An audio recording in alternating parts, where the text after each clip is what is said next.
Hello again. In my last video, I showed a bit of gameplay in Arena Breakout Infinite, but I hadn't gone over what an extraction shooter is. So in this video, I plan to do just that, as well as explain some aspects of Arena Breakout. To start, what is an extraction shooter? An extraction shooter, unlike a traditional FPS game, sends you into what are called raids, in which you roam around the map looking for valuables, gear, medical supplies, and fight both NPCs and players. In Arena Breakout, you have two main playing modes, Covert Ops and Tactical Ops. When the Covert Ops mode is selected, you'll be forced to go into normal difficulty raid as a Scav with a predetermined kit. You will have two map options, Farm and Valley. The map I'm playing on in the background is Valley. The big difference between the two maps is Valley is a little bit larger, whereas Farm is a little more condensed. The map you choose is primarily up to personal choice. Personally, I've been choosing Valley more often, as I find I can usually get around the map and find some more loot a little bit easier because of the more generous time frame. That's not to say this mode isn't without flaws. The drawback to this is you'll be sent into the match 15 or more minutes after the normal players. Tactical Ops, on the other hand, is where you go in with gear that you've obtained. This game mode offers you a few more options in terms of difficulty and maps. The difficulty changes offer Normal, Lockdown, and Forbidden. These higher difficulties also expand your map options up to 4 maps, so rather than it just being Farm or Valley, you now have Armory and TV Station. The option of playing on a higher difficulty means more and better loot can spawn. This means you will likely make more money per raid. However, since you're bringing your own gear into this, there is the option of losing money as well, so I would be careful and choose the game difficulty that suits you best.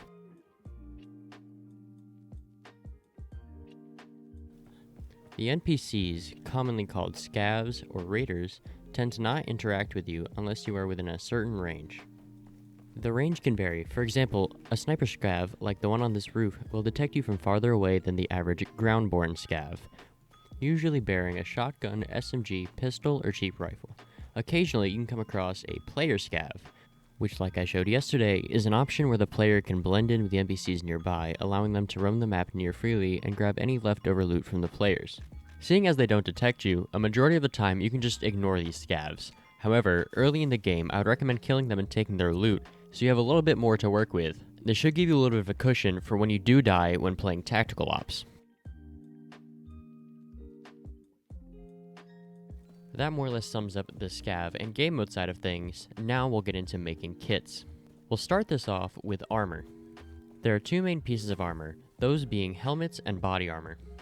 These are broken down into tiers starting at 1 and ending in 6. Within these tiers, there are around 4 to 6 pieces of gear, with all different stats including material, protected areas, durability, weight, ergonomics, movement speed, size, carry capacity, sound blocking, noise reduction, sound pickup, and ricochet chance. Now I know for those of you who have never played a game like this, all those words mean absolutely nothing. But if I were to break these down into full detail, it would get even more confusing. So I'm going to put this in as basic terms as possible. If you would like a video based around fully breaking down these stats, leave a comment below. So to put these simply, tiers of the armor determines what types of bullets they can allow to pass through and which ones they are resistant to. So essentially, if you are wearing tier 6 armor and get shot with a tier 1 bullet, you will take half the normal damage and have 50% chance to take reduced damage.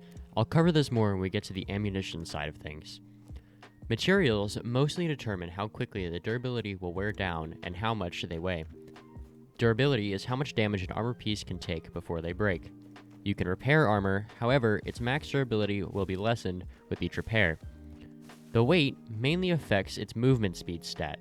So, the heavier your armor piece is, the slower you're going to end up moving. Size refers to how much space it will take up in an inventory. So if an armor piece's size is 4x4, it will take up 4 spaces horizontally and 4 spaces vertically when put in a backpack or your storage. Carry capacity is its inventory size. This is only present in armored rigs, chest rigs, and backpacks. Sound blocking is only present on certain helmets that completely cover the ears. If it has a sound blocking stat, it will reduce the sound of everything around you.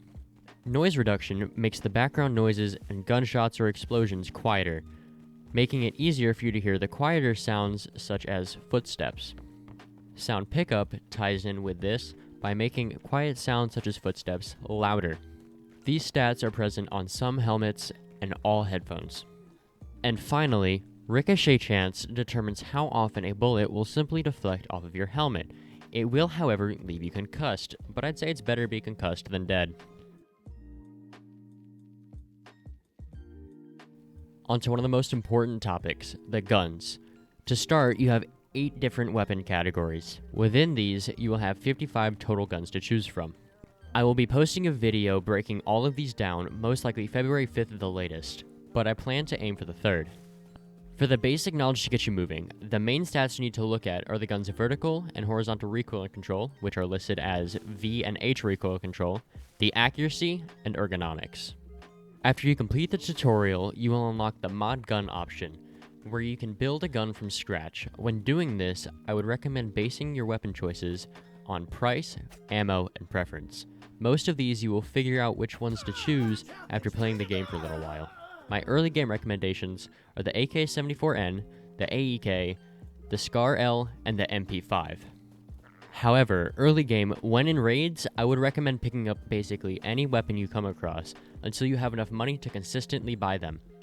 Ultimately, the type of ammo you use is far more important than the attachments on your gun, so spend your money there rather than making an expensive gun with a lot of attachments.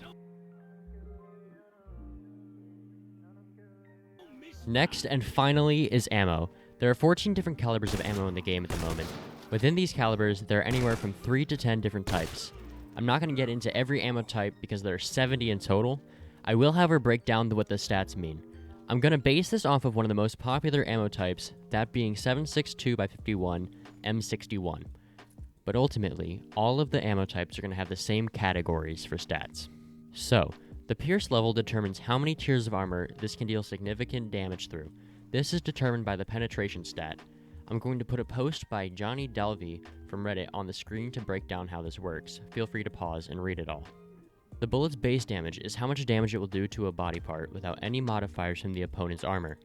Armor damage is simply how much damage a bullet will do to the armor your opponent is wearing. Initial bullet velocity will help determine the max range you can reach as you shoot. Accuracy is added to the gun's accuracy stat, making less bullets stray off target when fired in sequence. Vertical and horizontal recoil control will also be added to the gun's vertical and horizontal recoil stats. When I was first starting the game off, I didn't see the control part, so I figured less would be better, whereas actually you want a higher stat because it helps you control the recoil a little more. Now with these stats in mind, I would recommend choosing the most favorable given the price. The stats I would focus on when choosing your ammunition are penetration and base damage.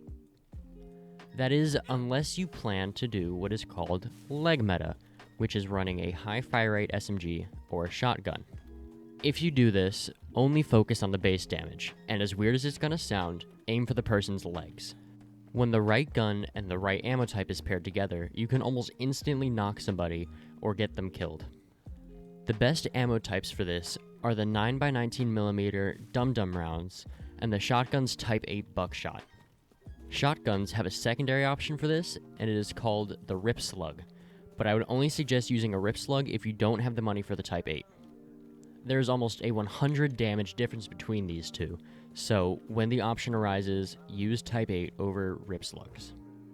Personally, I don't enjoy playing leg meta, so I almost never run this. So in terms of how I play, I run rifles almost all the time, so I would recommend running tier 3 or higher ammo at all times. If for some reason you can't afford the tier 3 ammo, I would run some quicker raids as a scav, pick up some tier 1 ammo, and run that, but I would never spend money on a tier 1 because they don't really do much damage to any type of armor.